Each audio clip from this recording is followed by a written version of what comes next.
Hello friends, very good morning. Welcome to the Hindu editorial analysis.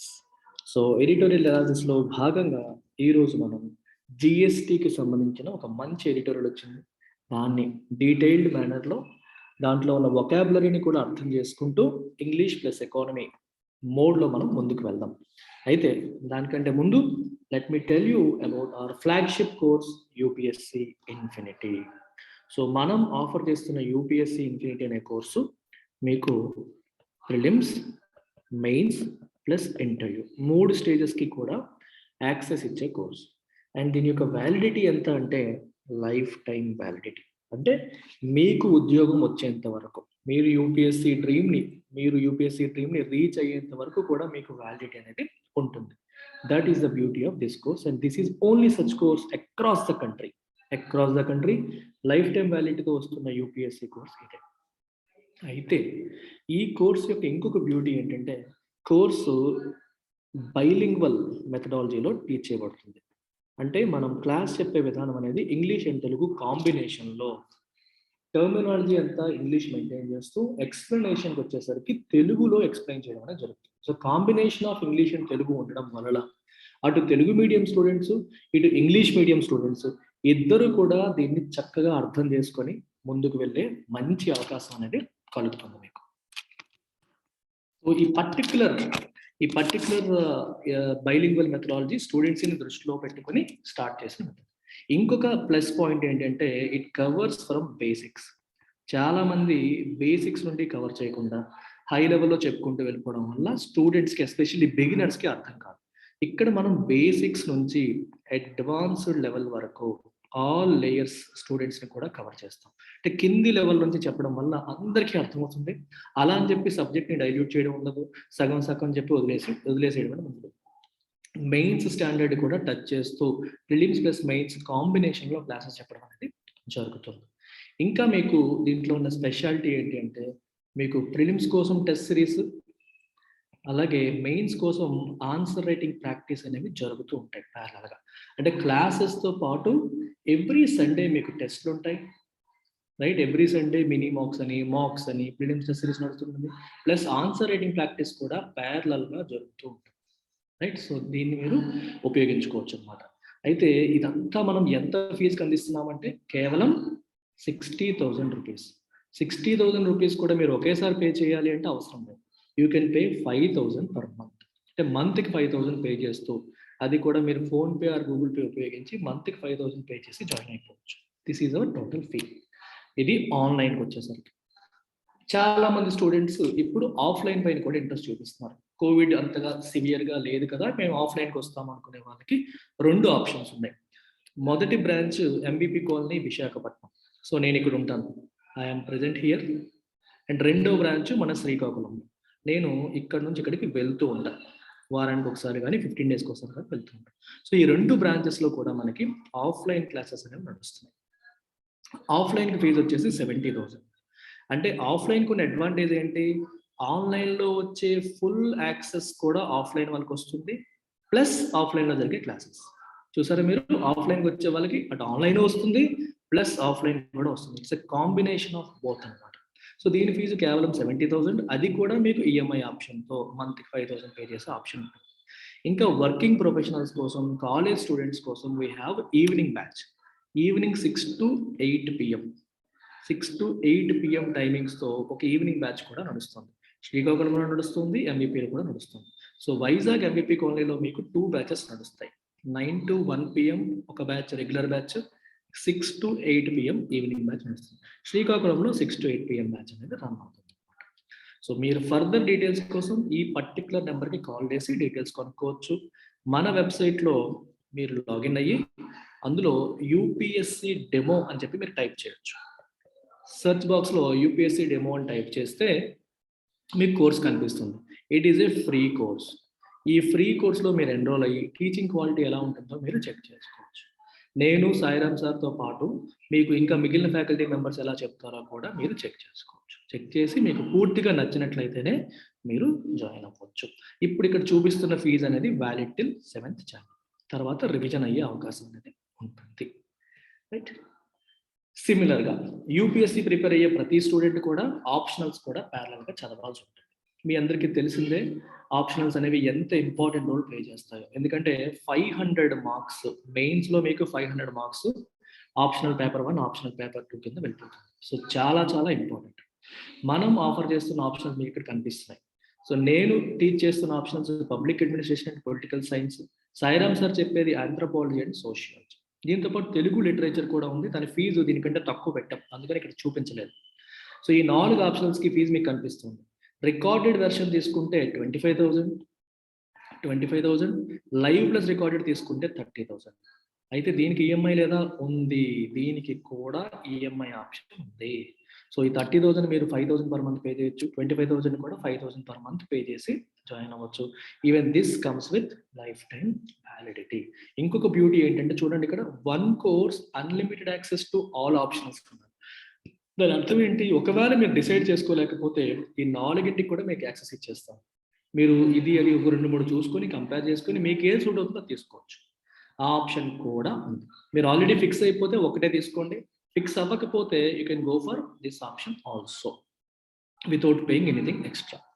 And this is the phone number. ఈ నెంబర్కి మీరు call చేసి details అనేది తీసుకోవచ్చు.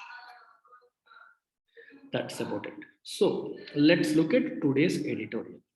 ఇవాళ నుంచి నేను ఏం చేస్తానంటే ఈ హైలైట్ చేయడం ఏదైతే ఉందో మొత్తం సెంటెన్సెస్ అన్ని హైలైట్ చేయకుండా ఓన్లీ కీవర్డ్స్ మాత్రం హైలైట్ చేస్తాను.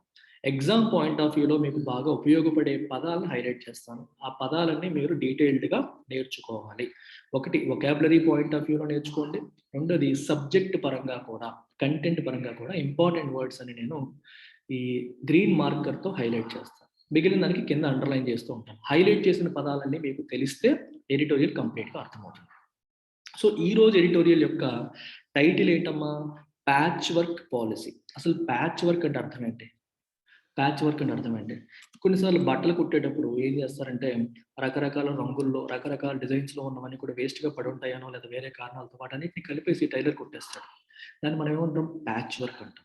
ఏదైనా చిరిగిపోయింది అనుకోండి, దాన్ని అందంగా అంటే అక్కడ ఆ డిజైన్కి ఫిట్ కాకపోయినా సరే వేరే డిజైన్ తీసుకొచ్చి ఆ చిరుగు అనేది కనిపించకుండా అందంగా బ్యూటిఫై చేయడానికి ఇంకో గుడ్డ మొక్క పెట్టి కొడతారు. దాన్ని ఏమంటాం? ప్యాచ్ వర్క్ అంటాం.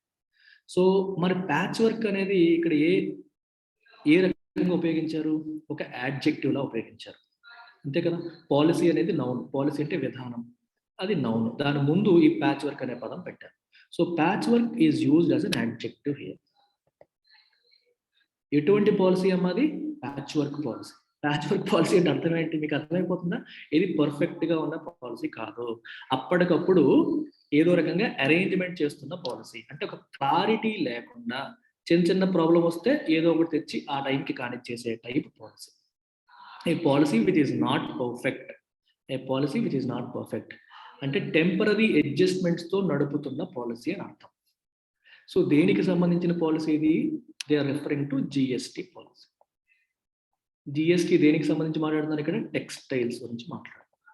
టెక్స్టైల్స్ విషయంలో వేస్తున్న జిఎస్టీ పరంగా ప్రభుత్వం అనుసరిస్తున్న పాలసీ అనేది పర్ఫెక్ట్గా లేదు, ప్యాచ్ వర్క్ లాగా ఉంది.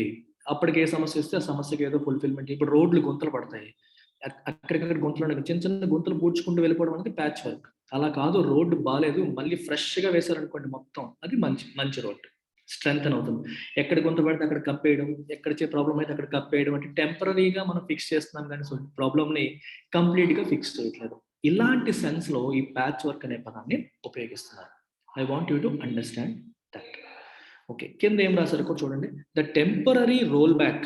The temporary roll back. Roll back అంటే అర్థం ఏంటి? ఏదైతే నిర్ణయం తీసుకున్నామో దాన్ని వెనక్కి తీసుకోవడం. You are rolling the decision back of tax hikes. Hikes అంటే పెరుగుదల, ట్యాక్స్లు పెంచడం.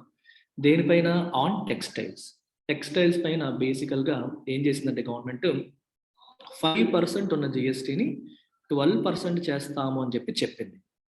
చెప్పిన తర్వాత ఆ డెసిషన్ని రోల్ బ్యాక్ చేసింది, అంటే వెనక్కి తీసుకుంది. ఎంతవరకు? టెంపరరీగా, పర్మనెంట్గా కాదు, టెంపరరీగా రోల్ బ్యాక్ చేసింది. దేనిపైన? టెక్స్టైల్స్ పైన. ఈ డెసిషన్ ఏదైతే ఉందో అది ఈజ్ ఏ హార్బింజర్. హార్బింజర్ అంటే అర్థం ఏంటి? Something that is an indicator of things to come. అంటే రాబోతున్న వాటికి ఒక ఇండికేటర్ లాగా, రాబోతున్న వాటికి ఒక ఇండికేటర్ లాగా. ఒక 4 రన్నర్ అంటాం. ఇంగ్లీష్లో మీరు చెప్తే దీనికి ఏమంటాం? 4 రన్నర్.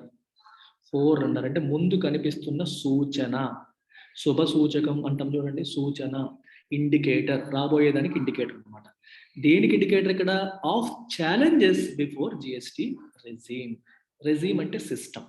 జిఎస్టి సిస్టమ్ ముందున్న ఛాలెంజెస్ కి ఇది ఒక ఇండికేటర్. అంటే జిఎస్టి సిస్టమ్ ఎన్నో ఛాలెంజెస్ చూడబోతున్న ఈ ఛాలెంజెస్ కి ఈ టెంపరీ రోల్ బ్యాక్ ఏదైతే ఉందో, ట్యాక్స్ ని పెంచి మళ్ళీ తగ్గించడం ఏదైతే ఉందో, it is an indicator. It is a symbol, it is a signal that GST regime is going to face a lot more challenges like this in future. చాలా challenges ఉన్నాయి, దానికి ఇదొక ఇండికేటర్. ఇదొక మనకి ఇండికేటర్ అని అర్థం అనమాట. This is how the word harbinger is used here as an indicator of things to come. As an indicator అని చెప్పి మీరు అర్థం చేసుకోవచ్చు. చూడండి, కాంటెక్చువల్ గా అర్థం చేసుకోవాలి. వొకాబులరీని బట్టి కొట్టకండి. Please don't మకప్. హార్బింజర్ అంటే ఇండికేటర్, హార్బింజర్ అంటే ఇండికేటర్, మీరు ఇండికేటర్ ఆన్ చేయండి, హార్బింజర్ ఆన్ చేయండి అని అలా వాడకూడదు. కాంటెక్చువల్ గా అంటే రాబోతున్న వాటికి ఇది సూచనగా అని చెప్తున్నాను. That is the main meaning. ఆ మీనింగ్ అర్థం చేసుకోండి. ఓకే, అసలు ఈ కథ అంతా ఏంటి అంటే జిఎస్టి పైన ట్యాక్సులు పెంచారు, మళ్ళీ తగ్గించారు. ఈ పెంచడం తగ్గించడం అనేది రాబోతున్న ఛాలెంజెస్ కి ఒక ఇండికేటర్ అని ఈ సెంటెన్స్ యొక్క మీనింగ్. ఎందుకు ఈ ఛాలెంజెస్ ఉన్నాయి, దీని సమస్య ఏంటి, ఒకసారి మీకు బ్యాక్గ్రౌండ్ ఇస్తాను. So pay full attention to this background concept. GST ఎలా ఫంక్షన్ అవుతుందో ఒకసారి మనం ఒక చిన్న ఎగ్జాంపుల్తో చూద్దాం. టెక్స్టైల్స్ అన్నారు కదా, టెక్స్టైల్స్ మోడ్లోనే వెళ్దాం.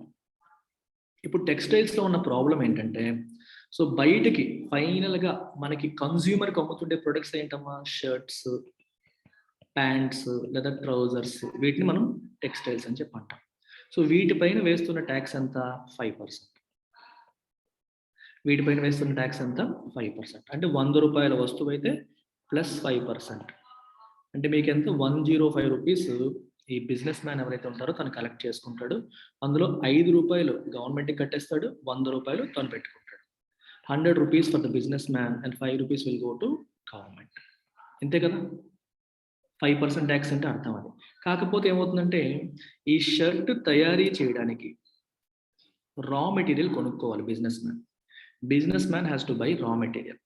ఆ రా మెటీరియల్ కొనేటప్పుడు ఫర్ ఎగ్జాంపుల్ దీనికి అవసరమైన రా మెటీరియల్ వచ్చేసి మనం యాన్ అని చెప్పి అంటాం. సో దీనిపైన ఉన్న ట్యాక్స్ ఎంత? 12%.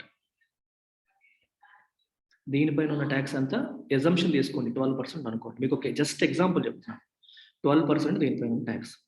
లెట్ అస్ సే ఒక కట్ట 100 రూపాయలు పెట్టుకుంటే దానికి 12% ట్యాక్స్ పే చేయాలి. అంటే ఇతను ఎంత పే చేయాలి? 112 రూపీస్ పే చేయాలి. 112 రూపీస్ ఎవరికి పే చేయాలి? దీనికి ఎవరైతే అమ్ముతున్నారో అతనికి పే చేయాలి. So this guy will pay 112 rupees to this person and buy an, కొనుక్కుంటాడు. ఇప్పుడు ఈ పర్సన్ ఉన్నాడు కదండి, మొదటి వ్యక్తి, అమ్మిన వ్యక్తి, ఇందులో 100 రూపాయలు తను పెట్టుకుంటాడు. ఈ 12 రూపాయలు ఏదైతే ఉందో అది గవర్నమెంట్కి కట్టేస్తాడు. ఈ 12 రూపాయలు ఏదైతే ఉందో గవర్నమెంట్కి కట్టేస్తాడు. యాక్చువల్గా ఈ 12 రూపాయలు కట్టిన వ్యక్తి ఎవరు? ఇతను. ఈ బిజినెస్ మ్యాన్ ఏమో 12 రూపాయలు కట్టాడు. సో ఈ 12 రూపాయలు ఏవైతే ఉన్నాయో, కేర్ఫుల్గా వినాలి మీరు, ఈ 12 రూపాయలు ఏవైతే ఉన్నాయో ఇది ఎవరి దగ్గర ఉంది? ఇప్పుడు గవర్నమెంట్ దగ్గర ఉంది. అండ్ గవర్నమెంట్ దీన్ని ఎలా చేస్తుందంటే, ఈ పర్టిక్యులర్ వ్యక్తి నాకు పే చేశాడు అని చెప్పి దాన్ని ఇన్పుట్ క్రెడిట్ కింద పెట్టుకుంటుంది. అంటే ఈ బిజినెస్ మ్యాన్ ఎవరైతే ఉన్నాడో తను ప్రొడ్యూస్ చేసే వస్తువు యొక్క రా మెటీరియల్ కోసం, ఏంటి raw material? An. Raw material కోసం తను కట్టిన ట్యాక్స్. వింటున్నారా కేర్ఫుల్గా? తను ప్రొడ్యూస్ చేసిన వస్తువు షర్ట్ ఆర్ టెక్స్టైల్స్, దానికి అవసరమైన రా మెటీరియల్ పర్చేజ్ చేసే క్రమంలో ఇతను కట్టిన ట్యాక్స్ ఈ 12 రూపాయలు. ఈ 12 రూపాయలు ఎలా ఉంటుంది? ఇన్పుట్ ట్యాక్స్ క్రెడిట్ రూపంలో ఉంటుంది. ఇన్పుట్ క్రెడిట్ అని చెప్పి అంటారు. ఇన్పుట్ క్రెడిట్ అంటే అర్థం ఏంటంటే, రేపు పొద్దున్న నువ్వు ఫైనల్ ప్రొడక్ట్ పైన ఇక్కడ ఎంత వచ్చింది చెప్పండి? 5 రూపాయలు ట్యాక్స్ కట్టాల్సి వచ్చింది గవర్నమెంట్కి. ఎందుకంటే ఫైనల్ ప్రొడక్ట్ పైన 5% ట్యాక్స్ ఉంది. 100 రూపాయలు వస్తువు అమ్మితే 5% ట్యాక్స్, అంటే ఎంత అవుతుంది? 5 రూపాయలు. గవర్నమెంట్కి ఎంత కట్టాలి? 5 రూపాయలు కట్టాలి. ఇప్పుడు ఇతను ఏం చేస్తాడంటే, ఇతని అకౌంట్లో ఆల్రెడీ 12 రూపాయలు క్రెడిట్ ఉంది. ఎందుకంటే తను రా మెటీరియల్ కోసం ట్యాక్స్ కొంత కట్టి ఉన్నాడు, అది క్రెడిట్ రూపంలో ఉంటుంది. గవర్నమెంట్కి తిని కట్టినప్పుడు ఆల్రెడీ తన అకౌంట్లో 12 రూపాయలు ఉన్నప్పుడు మళ్ళీ 5 రూపాయలు కట్టాల్సిన అవసరం ఉందా? అక్కర్లేదు. సో ఈ 5 రూపాయలు మైనస్ అయిపోతుంది. మైనస్ అయిపోయి కేవలం తన అకౌంట్లో 7 రూపీస్ క్రెడిట్ మెయింటైన్ అవుతుంది. మీకు అర్థమైందా? సో దీన్ని ఏమంటామంటే అవుట్పుట్ ట్యాక్స్ అంటాం. దీన్ని ఏమంటాము? ఇన్పుట్ ట్యాక్స్ అంటాం. Very very important. అంటే నువ్వు ఒక వస్తువు ప్రొడ్యూస్ చేసేటప్పుడు అవసరమైన ఇన్పుట్ పైన కట్టిన ట్యాక్స్ ఇన్పుట్ ట్యాక్స్, అవుట్పుట్ పైన నువ్వు కన్జ్యూమర్కి చార్జ్ చేసే tax output tax. Output tax నువ్వు గవర్నమెంట్కి కట్టాలి. ఇన్పుట్ ట్యాక్స్ నువ్వు కట్టలేదు, నువ్వు ఎవరి దగ్గర అయితే కొన్నావో వాళ్ళకి ఇచ్చేసావు, అతను గవర్నమెంట్కి కట్టాడు. ఫర్ దెమ్ ఇతనికేమో ఇది అవుట్పుట్ ట్యాక్సే, అతను గవర్నమెంట్కి కట్టేశాడు. కాకపోతే 12 రూపాయలు నిజంగా కట్టింది ఎవరు? నీ పాకెట్ నుంచి వచ్చింది. సో ఇది నీకు ఇన్పుట్ ట్యాక్స్ క్రెడిట్ రూపంలో ఉంటుంది. సో 12 రూపీస్ ఈ పర్టికులర్ ఎగ్జాంపుల్లో is your input credit and 5 rupees is output tax. So ఈ 5 రూపాయలు నువ్వు కట్టేటప్పుడు ఏం చేస్తావంటే నాకు ఆల్రెడీ క్రెడిట్ ఉందా లేదో చూసుకుంటావు. క్రెడిట్ ఉందా? ఉంది. సో 5 రూపాయలు కట్టవు. కట్టకుండా ఇందులో మైనస్ చేసుకోవడం గవర్నమెంట్కి చెప్తాం. గవర్నమెంట్ మైనస్ చేసుకుంటాం.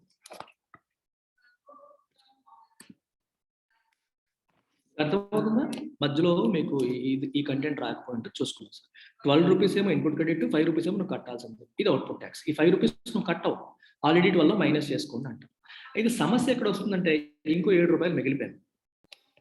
ఎందుకంటే ఇన్పుట్ ఏమో 12 రూపీస్ ఉంది, అవుట్పుట్ ఏమో 5 ఉంది. ఇంకో 7 రూపాయలు నీ అమౌంట్ గవర్నమెంట్ దగ్గర మిగిలిపోయింది. యువర్ అమౌంట్ గవర్నమెంట్ దగ్గర ఆ 7 రూపాయలు మిగిలిపోయింది. సో నెక్స్ట్ టైం ఇప్పుడు చూడండి, మీకు ప్రాబ్లం ఎక్కడ వస్తుందంటే మీ ఇన్పుట్ ట్యాక్స్ ఏమో 12% ఉంది, అవుట్పుట్ ట్యాక్స్ ఏమో 5% ఉంది. ఇన్పుట్ ట్యాక్స్ ఎక్కువ ఉంది, అవుట్పుట్ ట్యాక్స్ ఏమో తక్కువ ఉంది. దీనివల్ల సమస్య ఏంటి? గవర్నమెంట్ దగ్గర మీ ట్యాక్స్ అమౌంట్ క్రెడిట్ రూపంలో ఉండిపోతూ ఉంటుంది. గవర్నమెంట్ దగ్గర మీరు అమౌంట్ క్రెడిట్ రూపంలో ఉంటుంది. ఐడియల్గా ఎలా ఉండాలంటే ఇక్కడేమో లెటర్సే 5% ఉండి ఇక్కడేమో 12% ఉంది అనుకుందాం, ఎగ్జాంపుల్ చెప్తాను. అలా ఉన్నప్పుడు ఏమవుతుంది? మీ ఇన్పుట్ ట్యాక్స్ క్రెడిట్ ఏమో 5 రూపాయలు గవర్నమెంట్ దగ్గర ఉంది, మీరేమో 12 రూపాయలు కట్టాలనుకోండి. అప్పుడు మీరు ఏం చేస్తారు? 5 రూపాయలు మైనస్ చేసి ప్లస్ 7 రూపీస్, 5కి ప్లస్ 7 రూపీస్ కట్టేస్తారు. గవర్నమెంట్కి ప్రాబ్లం లేదు. ఇప్పుడు రివర్స్ అవుతుంది. మీ క్రెడిట్ ఏమో 12 రూపీస్ ఉంది, మీరు కట్టాల్సిందేమో 5 రూపీస్. ఇది మైనస్ అయితే ఇంకా గవర్నమెంట్ దగ్గరే మీది 7 రూపీస్ ఉండిపోతుంది. దీనివల్ల ఏమవుతుంది? గవర్నమెంట్ ఈ 7 రూపీస్ మీకు రిఫండ్ చేయాల్సి వస్తుంది. గవర్నమెంట్ రిఫండ్ చేయాల్సి వస్తుంది. సో ఇది ఈ రిఫండ్ కోసం ఈ కంపెనీస్ అప్లై చేసుకోవాలి, మళ్ళీ అది ప్రొసీజర్ ఫాలో అవ్వాలి, అదంతా గవర్నమెంట్ రిఫండ్ చేస్తుంది. దీన్ని ఏమంటారంటే ఇన్వర్టెడ్, వినండి, inverted duty structure. Very very important.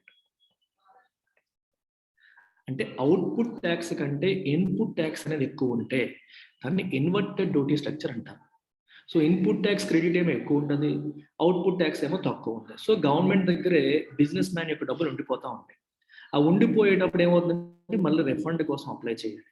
Refund కోసం అప్లై చేసి ప్రొసీజర్ అంతా ఫాలో అయితే ఎప్పుడో కానీ డబ్బులు రావు. ఇది ఒక పెద్ద సమస్య. ఈ ప్రాబ్లమ్ని సాల్వ్ చేయాలి అని చెప్పి ఇన్వర్టెడ్ డ్యూటీ స్ట్రక్చర్ అనే కాన్సెప్ట్ ప్రాబ్లమ్ని సాల్వ్ చేయాలని చెప్పి ప్రభుత్వం ఏం చేస్తుందంటే రేషనలైజ్ చేసే కార్యక్రమం మొదలుపెట్టింది. అవుట్పుట్ ఏమో 5%, ఇన్పుట్ ఏమో 12% ఉంది. ఈ డిఫరెన్స్ ఉండడం వల్లే కదా ఈ ప్రాబ్లమ్స్ వస్తున్నాయి అని చెప్పి గవర్నమెంట్ ఏంటి, ఇది కూడా నేను 12% చేసేస్తాను. అప్పుడు ఏమవుతుంది? ప్రాబ్లం రాదు. ఇది ఒకదానికొకటి బ్యాలెన్స్ అయిపోతాయి, సమస్య ఉండదు అని గవర్నమెంట్ నిర్ణయం తీసుకుంది. ఈ నిర్ణయాన్ని టెక్స్టైల్ కంపెనీస్ అన్ని కూడా వ్యతిరేకించాయి. ఎందుకంటే ఇక్కడ ఈ అవుట్పుట్ ట్యాక్స్ నువ్వు పెంచేస్తే ఏమవుతుంది? కన్జ్యూమర్ పే చేసే అమౌంట్ పెరిగిపోతుంది. ఇవాళ 100 రూపాయలు షర్ట్ ఇంతకుముందు 5% ట్యాక్స్ అంటే 105 కట్టేవాడు, ఇప్పుడు 112 రూపాయలు కట్టాలి. కన్జ్యూమర్ కాస్ట్ పెరిగిపోద్ది, కన్జ్యూమర్ సేల్స్ మాకు తగ్గిపోయే అవకాశం ఉంటుంది. మేమేమో మాకు సేల్స్ పెంచుకోవడం కోసం మా మార్జిన్స్ తగ్గించుకునే ప్రాబ్లం ఉంటుందని ఈ టెక్స్టైల్ ఇండస్ట్రీ అంతా కూడా ఫైట్ చేస్తుంది, ఒప్పుకోవట్లేదు. ఇది బ్యాక్గ్రౌండ్ ఆఫ్ ద స్టోరీ. ఎడిటోరియల్లో ఏం రాశారో ఇప్పుడు ఒకసారి చదివేద్దాం. నేను ఒకాబులరీ కూడా చెప్తాను, అర్థం చేసుకుంటూ వెళ్ళండి. ఆన్ న్యూ ఇయర్స్ ఈవ్ అంటే సందర్భంగా 9 years before a new GST rate of 12% was to kick in for ready-made garments and fabrics, Finance Minister Nirmala Sitharaman announced that the plan is off and the existing 5% rate will continue into 2022 or at least for its first quarter. New Year రోజున, new year రాబోతున్న క్రమంలో 9 hours before a new GST rate of 12% was to kick in for readymade garments and fabrics. Readymade garments కి fabrics కి కొత్త GST regime 12% రాబోతున్న క్రమంలో, was to kick in, అది వస్తున్న క్రమంలో ఫినాన్స్ మినిస్టర్ ఏం అనౌన్స్ చేశారు? ప్లాన్ ఈజ్ ఆఫ్ అంటే ప్లాన్ వాయిదా వేసేస్తుంది. ప్రస్తుతానికి క్యాన్సిల్ చేస్తున్నాము. ఎగ్జిస్టింగ్ 5% రేట్ ఏదైతే ఉందో అదే మనకి 2022లో కూడా కంటిన్యూ అవుతుంది, or at least for its first quarter. Quarter అంటే అర్థం ఏంటి? జనవరి, ఫిబ్రవరి, మార్చ్, ఈ 3 నెలలు. క్వార్టర్ అంటే 3 months. జనవరి, ఫెబ్, మార్చ్, జేఎఫ్ఎం అంటాం ఫస్ట్ క్వార్టర్. అలాగే April, May, June second quarter, AMJ. July, August, September, JAS third quarter. October, November, December, OND ఇది ఫోర్త్ క్వార్టర్. అంటే ఓఎన్డి, జేఎస్, జేఎఫ్ఎం ఇలా పదాలు కూడా వాడుతూ ఉంటారు, అందుకే చెప్తున్నాను. సో 5% కంటిన్యూ అవుతుందని చెప్పి నిర్మలా సీతారామన్ గారు అనౌన్స్ చేశారు. The decision was made at an emergency meeting of the GST Council, which had approved the higher tax on textiles at its last meeting in September 2021 to correct the anomaly of an inverted duty structure. చూడండి sentence, చాలా important sentence ఇది. ఈ decision అనేది ఎక్కడ తీసుకున్నారు? At an emergency meeting of the GST council. GST council యొక్క emergency meeting లో. అసలు జిఎస్టీ కౌన్సిల్ ఏంటి మనకి ఇప్పుడు గుర్తుపెట్టుకోండి. ఏ వస్తువు పైన ఎంత ట్యాక్స్ ఉండాలి, జిఎస్టీ స్లాబ్స్ ఎన్ని ఉండాలి, ఏ వస్తువు జిఎస్టీ కింద ఉండాలి, ఏ వస్తువు జిఎస్టీ కింద ఉండకూడదు, ఈ నిర్ణయాలన్నీ ఎవరు తీసుకుంటారమ్మా? జిఎస్టీ కౌన్సిల్ తీసుకుంటుంది. జిఎస్టీ కౌన్సిల్లో ఎవరు ఉంటారు? Finance minister of this country, union government, అలాగే రాష్ట్రాల ఆర్థిక మంత్రులు కూడా మెంబర్స్గా ఉంటారు. సో వీళ్ళు నిర్ణయాలు తీసుకుంటారు. అంటే ఒక ఇండివిజువల్ వ్యక్తి డిసైడ్ చేయరు, జిఎస్టీ కౌన్సిల్ డిసైడ్ చేస్తుంది. GST council is a constitutional body, రాజ్యాంగబద్ధమైన, రాజ్యాంగం నుంచి అధికారాలు పొందిన సంస్థ, ఆర్గనైజేషన్. సో జిఎస్టీ కౌన్సిల్ ఏమో నిర్ణయాలు తీసుకుంటుంది. ఇది ఒక ఎమర్జెన్సీ మీటింగ్ పెట్టి ఏం డిసైడ్ చేశారంటే ప్రస్తుతానికి 5% కంటిన్యూ చేద్దాము అని చెప్పి అన్నారు. ఇదే కౌన్సిల్ ఇంతకు ముందు which had approved, past perfect tense లో చెప్పారు, ఇంతకు ముందు had approved higher tax on textiles at it last meeting in September 2021. September 2021లో ఇదే జిఎస్టీ కౌన్సిల్ 5% ని 12% చేద్దాము అని చెప్పి డెసిషన్ తీసుకున్నారు. అర్థమవుతుందా? డెసిషన్ తీసుకోవడం అనేది జరుగుతుంది. ఎందుకు తీసుకున్నారు? To correct the anomaly.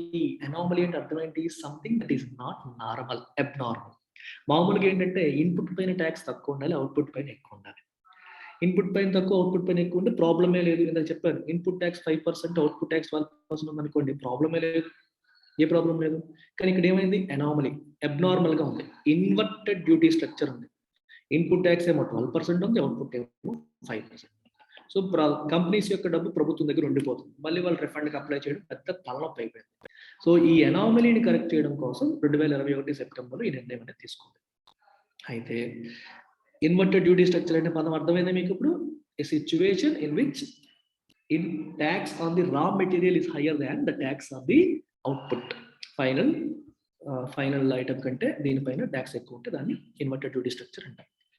While the GST rate on man-made fiber is 18% and yarn made from the same is taxed at 12%. మీరు చూడండి ఇక్కడ ఫస్ట్ కాన్సెప్ట్ ఏమో ఫైబర్. ఫస్ట్ ఫైబర్ తయారు చేస్తారు, ఫైబర్ పైన ట్యాక్స్ ఏమో 18% ఉంది. ఫైబర్ నుంచి యాన్ తయారు చేస్తారు, యాన్ పైన ఏమో 12% ఉంది. యాన్ నుంచి టెక్స్టైల్స్ తయారు చేస్తారు, అంటే ఫైనల్ గా మనం అమ్ముతున్న షర్ట్లు, ప్యాంట్లు తయారు చేస్తారు, దీనిపైన ఏమో 5%. ఇది ఎలా ఉంది? ఇన్వర్టెడ్, అందుకని ఇన్వర్టెడ్ డ్యూటీ స్ట్రక్చర్ అన్నమాట. అన్ని లేయర్స్ లో కూడా ఈ ప్రాబ్లం అనేది వచ్చేస్తుంది అన్నమాట. సో ఇది సమస్య. And the rate on the final fabric was 5%. Final fabric ఏమో ఫైనల్ వచ్చే ఐట్ పైన రేట్ ఎంత ఉంది? 5% ఉంది. సో దీనివల్ల ఏమవుతుంది? It is ostensibly creating a headache for textile producers, which the council had sought to alleviate. Very important sentence. Ostensibly అంటే apparently, as appears to be, as appears to be అంటే బయటికి కనిపిస్తున్న విధంగా. ఎందుకు గవర్నమెంట్ దీనివల్ల government ఏమనుకుంటుందంటే it is creating a headache for textile producers. Textile ప్రొడ్యూసర్స్కి దీనివల్ల ఒక హెడేక్ క్రియేట్ అవుతుంది, అందుకని మేము ఆ హెడేక్ని ఎలివియేట్ చేస్తాము. సాట్ అంటే ట్రైడ్ టు ఎలివియేట్. ఎలివియేట్ అంటే reduce the tension, reduce the problem, lesson the severity యొక్క ప్రాబ్లం యొక్క సివియరిటీని తగ్గించే ప్రయత్నం చేయడం. సో మేము దాన్ని తగ్గించే ప్రయత్నం చేయడం కోసం మీకు ఆల్రెడీ ఉన్న ఈ హెడేక్ ఏంటంటే ఇన్వర్టెడ్ డ్యూటీ స్ట్రక్చర్ వల్ల వస్తున్న హెడేక్ని రిమూవ్ చేయడం కోసం మేము ఈ నిర్ణయం తీసుకున్నామని చెప్పి ప్రభుత్వం భావించింది అంటున్నమాట.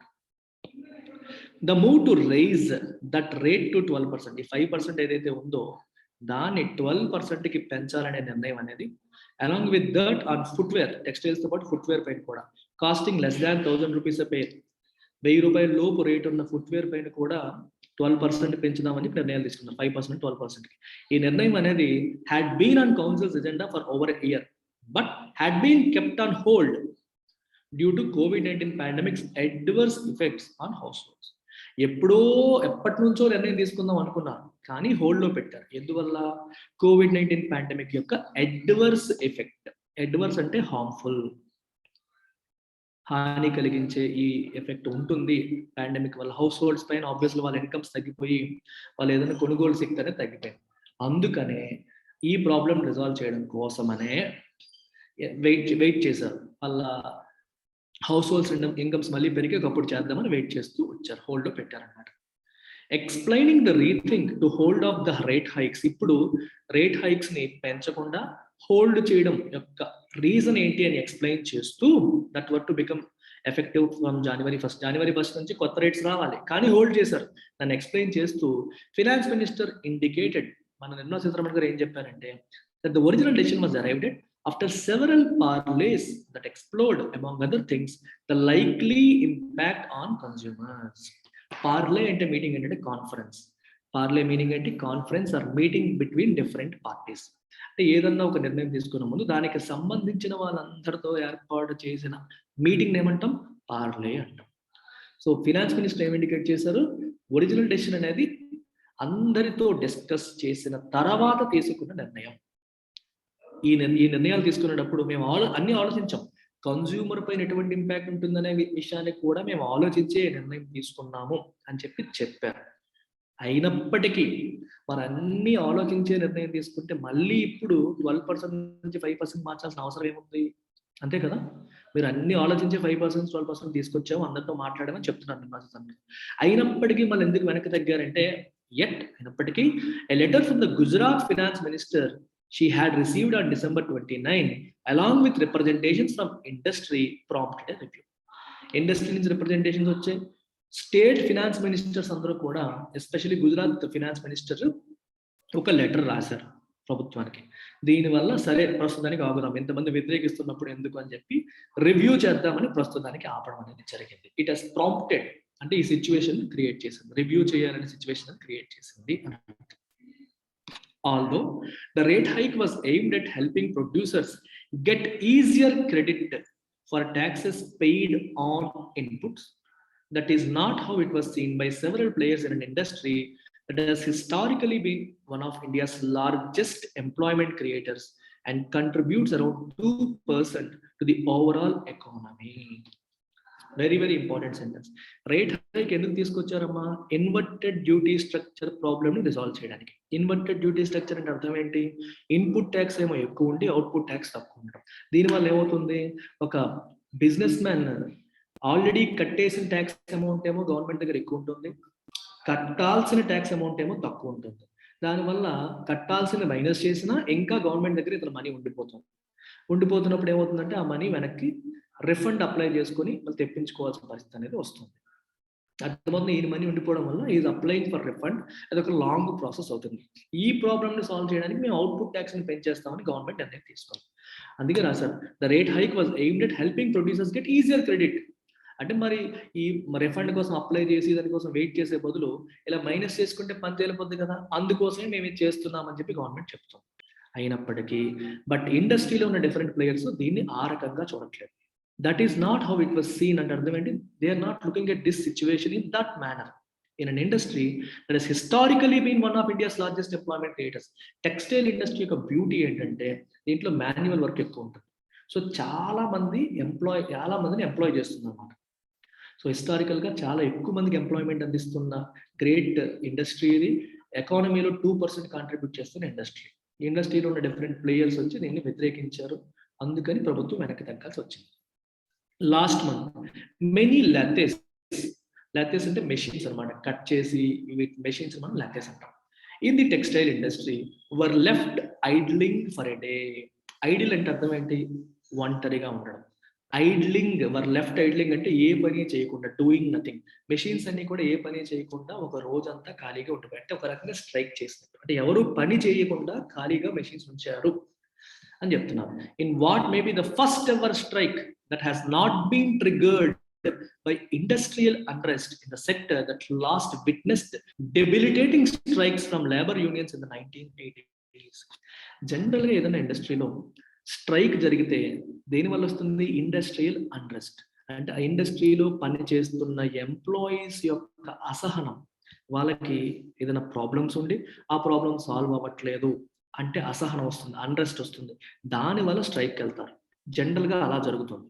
కానీ this is a strike that is the first ever strike that has not been triggered by industrial అంటే లేబర్ యూనియన్ సమస్య లేదు, ఎంప్లాయీస్ నుంచి సమస్య లేదు, కానీ ప్రభుత్వం తీసుకున్న నిర్ణయానికి వ్యతిరేకంగా చేస్తున్న స్ట్రైక్.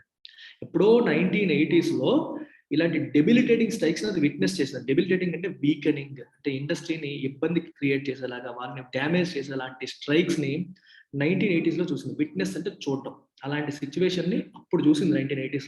ఆ తర్వాత ఈ రోజు వరకు స్ట్రైక్స్ లేవు. కానీ మొట్టమొదటిసారి labour unions participation, labour unions ద్వారా ట్రిగ్గర్ అవ్వకుండా, అంటే వాళ్ళ వల్ల ప్రాంప్ట్ అవ్వకుండా ఒక స్ట్రైక్ రావడం అనేది ఇప్పుడు జరిగింది. దోస్ ప్రొటెస్ట్ అంటే నిరసనలు, అలాంగ్ విత్ సమ్ స్టేట్స్ మిస్సివ్స్ అంటే లెటర్స్ అనమాట. సెంటర్ కి ఈ స్టేట్స్ రాసిన డిఫరెంట్ అఫీషియల్ లెటర్స్ ని మిస్సివ్ అంటారు. ఈ లెటర్స్, ఈ ప్రొటెస్ట్లు, warning of significant factory closures and job losses. మీరు ఇదే ఎక్కువ ట్యాక్స్ ఇచ్చితే మాకు సేల్స్ తగ్గిపోతాయి, ఫ్యాక్టరీలు క్లోజ్ చేయాల్సి వస్తుంది, జాబ్ లాస్ వచ్చే అవకాశం ఉంటుందని చెబుతూ రాసిన లెటర్స్, ఈ నిరసనలు ఏవైతే ఉన్నాయో, had failed to move the needle. ఇన్ని చేసినప్పటికీ కూడా had failed to move the needle. ప్రభుత్వం యొక్క ఆలోచన అనేది వెంటనే మారలేదు, ప్రభుత్వం యొక్క నిర్ణయం అనేది వెంటనే మారలేదు. Had fail to move the needle. Move the needle అంటే మూమెంట్ రావడం, కదలిక తీసుకురావడం, అంటే ఒక సిచ్యువేషన్ లో మార్పు తీసుకురావడం. గవర్నమెంట్ డిసైడ్ అయిపోయింది పెంచాలని, ఇంతమంది ఇన్ని చేసినప్పటికీ కూడా గవర్నమెంట్ వెంటనే మారలేదు. And the industry had resigned itself to the new rates. Industry కూడా సరేలే ఇంక కొత్త రేట్స్ కి రెడీ అయిపోయింది. మీకు అర్థమవుతుందా? చాలా చాలా ఇంపార్టెంట్ ఇది, చాలా చాలా important sentence. So resigned itself to అంటే అర్థం ఏంటి? ఇది bad, this is not good for us, but there is no other option, but we have to accept it.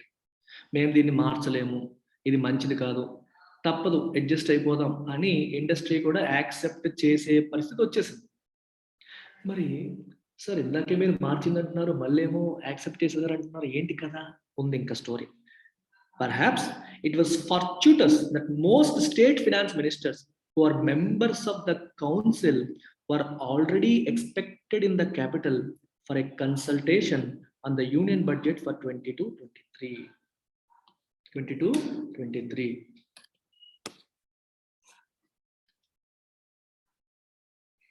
ఇప్పుడు ఫార్చ్యూటస్ అంటే అర్థం ఏంటంటే లక్కీగా, అదృష్టవశాత్తు. ఫార్చ్యూన్ అంటే అర్థం ఏంటి? అదృష్టవశాత్తు వచ్చింది అనమాట, అదృష్టం అని అర్థం. ఫార్చ్యూటస్ అంటే ఒక లక్కీగా, happening by chance that most state finance minister, GST కౌన్సిల్లో చాలా మంది స్టేట్ ఫైనాన్స్ మినిస్టర్స్ కూడా ఉంటారు. మరి స్టేట్ ఫైనాన్స్ మినిస్టర్స్ అందరూ కూడా దీన్ని వ్యతిరేకిస్తున్నారు. They are all expected in the capital. Capital అంటే అర్థం ఏంటి? రాజధానికి వస్తున్నారు. దేనికోసం? For a consultation on the union budget. Union budget కోసం డిస్కస్ చేయడానికి 2022-23 యూనియన్ బడ్జెట్ రాబోతుంది, దానికోసం డిస్కస్ చేయడానికి వీళ్ళందరూ రాబోతున్నారు. ప్రాబబ్లీ వైడర్ కన్సల్టేషన్ జరుగుతాయి. ఇప్పుడు కూడా ఏమవుతుందంటే ప్రభుత్వం నిర్ణయాన్ని వాయిదా వేసింది, అంతే గుర్తుపెట్టుకోండి. ప్రభుత్వం కంప్లీట్ గా క్యాన్సిల్ చేయలేదు, వాయిదా వేసింది, టెంపరీగా వాయిదా వేసింది నిర్ణయాన్ని, కంప్లీట్ గా క్యాన్సిల్ అనేది చేయలేదు. అయితే ఇండస్ట్రీ వాళ్ళు ఈరోజు వాయిదా వేశారు, కానీ గవర్నమెంట్ మాకు పూర్తిగా తగ్గిస్తుందని హోప్ తో ఇండస్ట్రీ కూడా లేదు. అందుకే రాశారు had resigned itself to the new rates. దీనికి యాక్సెప్ట్ చేయడానికి సిద్ధపడిపోయారని అర్థం అనమాట. అయితే చిన్న అదృష్టం ఏంటంటే ఈ ఫినాన్స్ మినిస్టర్స్ అందరూ కూడా ఢిల్లీ రాబోతున్నారు, ఎందుకంటే యూనియన్ బడ్జెట్ డిస్కస్ చేయడానికి.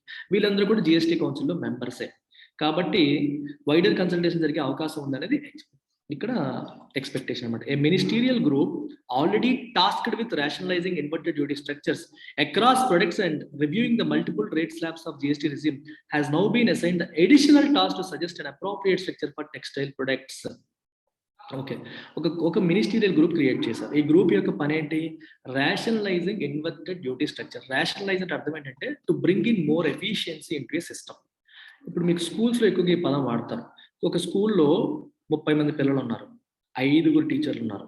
ఇంకో స్కూల్లో 400 మంది పిల్లలు ఉన్నారు, 10 మంది టీచర్లే ఉన్నారనుకోండి.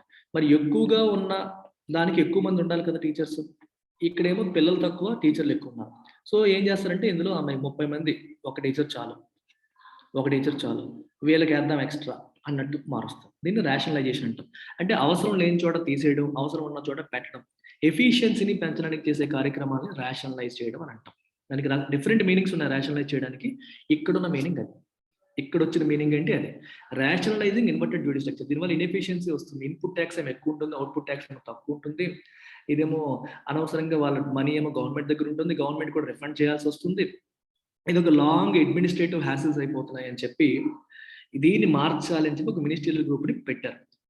అండ్ అలాగే మల్టిపుల్ రేట్ స్లాబ్స్ ఉన్నాయి. మనకి జీఎస్టీలో 5% స్లాబ్, 12%, 18%, 28% ఉన్నాయి. వీటిని ఇంకా పెంచుతామా, తగ్గిస్తామా, ఏం చేద్దాం అనే విషయం కొంచెం డిస్కస్ చేయడానికి కూడా ఈ మినిస్ట్రియల్ గ్రూప్‌కి ఆల్రెడీ పనిచ్చారు. వీళ్ళకి ఇప్పుడు ఎక్స్ట్రా టాస్క్ ఇచ్చారు. ఏంటా టాస్క్? టెక్స్టైల్ ప్రొడక్ట్స్‌కి అప్రోప్రియేట్ స్ట్రక్చర్ మీరు సజెస్ట్ చేయండి. సజెస్ట్ చేయండి. వాళ్ళకి ఒక ఎక్స్ట్రా వర్క్ కూడా ఇవ్వడం జరిగింది. దానికి ఎంత టైం ఇచ్చారు వాళ్ళకి? It has 2 more months to finalize it. ఇంకో 2 నెలలు ఉంది. 2 నెలల్లో వాళ్ళు ఫైనల్ రిపోర్ట్ అనేది ఇస్తారు. It is unlikely that these broader corrections will take place before the coming state assembly polls conclude, and this time could be used for wider consultations with industry, consumers and states before penciling in new rates and avoiding such about turns. ఉత్తరప్రదేశ్లో elections రాబోతున్నాయి, కొన్ని రాష్ట్రాల్లో elections రాబోతున్నాయి. Elections రాబోసే ముందు ప్రభుత్వం ట్యాక్సులు పెంచే కార్యక్రమాలు జనరల్‌గా చేయదు, వాయిదాలేస్తది. సో కాబట్టి ఎలక్షన్స్ అయ్యేంత వరకు ఉన్న టైంని ఉపయోగించుకొని వైడర్ కన్సల్టేషన్స్ అనేవి చేయాలి. అంటే ఇండస్ట్రియల్ గ్రూప్స్‌తో కూడా మీరు మాట్లాడాలి. లేబర్ యూనియన్స్‌తో, ఇండస్ట్రియల్ గ్రూప్స్‌తో, డిఫరెంట్ స్టేట్స్‌తో కూడా మాట్లాడి, కన్స్యూమర్స్‌తోని, ఇండస్ట్రీతోని, అదర్ స్టేట్స్‌తోని మాట్లాడి, అప్పుడు you have to pencil in new rates. Pencil in అంటే బ్రింగ్ ఇన్, అరేంజ్ ఫర్ అని అర్థం. కొత్త రేట్స్‌ని అప్పుడు తీసుకురావాలి. And avoiding about turns. ముందు తీసుకొచ్చేసి మళ్ళీ వెనక్కి తీసుకెళ్ళి కాకుండా ముందే అందరితో డిస్కస్ చేసి దెన్ యూ బ్రింగ్ ఇన్ అని అర్థం అన్నమాట. ఎక్స్ట్రా టైం దానికి ఉపయోగించుకోవాలని statement meaning. The course correction needs to be navigated more deftly. Course correction అంటే అర్థం ఏంటి? కోర్స్ అంటే ఇక్కడ మీనింగ్ మార్గం, ఎంచుకున్న మార్గం. మనం తప్పుడు మార్గంలో వెళ్ళాం అనుకోండి, దాన్ని ఏం చేయాలి? కరెక్ట్ చేసుకోవాలి. ఈ కోర్స్ కరెక్షన్ ఏదైతే ఉందో it needs to be navigated more deftly అంటే స్కిల్ఫుల్గా దాన్ని నావిగేట్ చేయాలి. అంటే నీట్గా, పద్ధతిగా చేసిన తప్పుని కరెక్ట్ చేసుకునే విధానం ఉంది, కరెక్ట్గా ఉండాలి, స్కిల్ఫుల్గా ఉండాలి, విత్ గ్రేటర్ పర్పస్, ఒక లాంగ్ టర్మ్ విజన్తో చేయాలి. If India hopes to revive private investments. Revive అంటే అర్థం ఏంటి? Bring back to life. వేటిని? ప్రైవేట్ ఇన్వెస్ట్మెంట్ అర్థం ఏంటి? పెట్టుబడి. దేంట్లో పెట్టుబడి? బిజినెస్లో. అర్థమవుతుందా? ఒక కొత్త బిజినెస్ లో కానీ, ఉన్న బిజినెస్ని ఎక్స్పాండ్ చేయడంలో కానీ బిజినెస్ మ్యాన్ పెట్టే పెట్టుబడిని ప్రైవేట్ ఇన్వెస్ట్మెంట్ అని అంటాం. సో ప్రైవేట్ ఇన్వెస్ట్మెంట్స్ ఇంతకు ముందులాగే, కోవిడ్కి ముందులాగే ఉండేలా చేయాలి అంటే ఏం చేయాలి? ఇండస్ట్రీని సపోర్ట్ చేసేలాగా ప్రభుత్వం యాక్షన్స్ తీసుకోవాలి అని అర్థం అనమాట. Right, that's about it. So beautiful article, డీటెయిల్డ్గా మీకు చెప్పడానికి ప్రయత్నం చేశాను. Take care, bye.